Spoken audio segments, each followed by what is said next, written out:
வணக்கம். நான் உங்கள் ராமன். உண்மையையோ உள்ளதையோ நீங்கள் பேசிய பிறகு அது ஒருவருக்கு காயத்தையோ மன பாதிப்போ கொடுத்தால் அதற்கு அவர்தான் பொறுப்பு. ஏனெனில் உண்மை என்பது எவரையும் காயப்படுத்தாது. அது பலருக்கும் பலரின் வாழ்க்கைக்கும் தீர்வைத்தான் கொடுக்கும். அதாவது நீங்கள் 10 பேர் இருக்கிறாங்க அப்படின்னா உண்மையோ உள்ளதையோ அவங்கக்கிட்ட நீங்கள் பேசும்போது ஒருத்தருக்கு காயத்தையோ மன பாதிப்போ கொடுக்காது. அப்படி கொடுக்கும் பட்சத்தில் அதுக்கு அவர் தான் பொறுப்பு. உங்களுக்கு ஒருத்தர் உண்மையை பேசும்போது குத்தலும் குடைச்சலுமா இருக்குது அப்படின்னா, நீங்கள் செஞ்ச தவறுக்கு உண்மைக்கு புறமா நீங்கள் இருந்ததுக்கு நீங்கள் தான் பொறுப்பு. உண்மையை பேசுகிற அவன் எப்படி பொறுப்பாக முடியும்? ஏன் அப்படின்னா, உண்மை அப்படிங்கிறது யாரையுமே காயப்படுத்தாதே.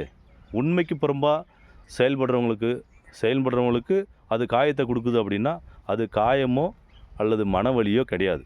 அது பார்த்திங்கன்னா குற்ற உணர்ச்சி. உண்மைக்கு புறம்பா இவ்வளோ நாள் நீங்கள் செயல்பட்டீங்க.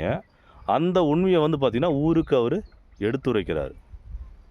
அதில் பார்த்திங்கன்னா ஒன்று நீங்கள் தவற நிறுத்திக்கணும். செய்கிற தவற நீங்கள் நிறுத்திக்கணும்.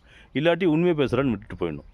அதை விட்டுட்டு நீ உண்மையே பேசக்கூடாது, எப்படி நீ பேசலாம் அப்படின்னு சொல்லி உங்களோட அதிகாரத்தை வச்சோ அல்லது ஒரு 10 பேர் வச்சோ மிரட்டுறதுல எந்த ஒரு பிரயோஜனமும் கிடையாது. ஏன் அப்படின்னா, உண்மையை பேசுகிறவன் நீங்கள் அவங்ககிட்ட ரியாக்ட் பண்ணிங்க அப்படின்னா அவனோட ரியாக்ட் எப்படி இருக்கும் அப்படின்னா இன்னும் மேலே மேலே அதிகரிச்சுட்டு போயிட்டே தான் இருக்கும். நம்ம தப்பு பண்ணுறோங்க அப்படின்னா ஒருத்தன் அதை சுட்டி காட்டுறான் அப்படின்னா அந்த தவறுக்கு நம்ம தான் பொறுப்பு. உண்மையை பேசுகிற அவன் பொறுப்பாக முடியாது. ஏன் அப்படின்னா அது அவனோட கடமை. அதாவது ஒவ்வொரு வினைக்கும் ஒரு எதிர்வினை உண்டு. ஒரு கெட்டது இருக்குது அப்படின்னா அங்கே ஒரு நல்லது இருக்கும். அந்த மாதிரி நீங்கள் கெட்டதே செஞ்சிட்ருக்கீங்க அப்படின்னா அங்கே ஒரு நல்லது முளைச்சி வரும். இது இயற்கையின் நீதி. இயற்கைக்கு மாறாக இங்கே நீங்கள் யாருமே செயல்பட முடியாது. ஆகவே நீங்கள் என்ன தான் பண்ணாலும் அதுக்கு நீங்கள் தான் பொறுப்பு. நல்லது செஞ்சாலும் நீங்கள் தான் பொறுப்பு, கெட்டது செஞ்சாலும் நீங்கள் தான் பொறுப்பு. எடுத்து சொல்கிற அவன் பொறுப்பு கிடையாது. அவன் விழிப்புணர்வை ஏற்படுத்துகிறான். அவனை நீங்கள் தொந்தரவு பண்ணுறது எந்த விதத்திலும் நியாயம் கிடையாது.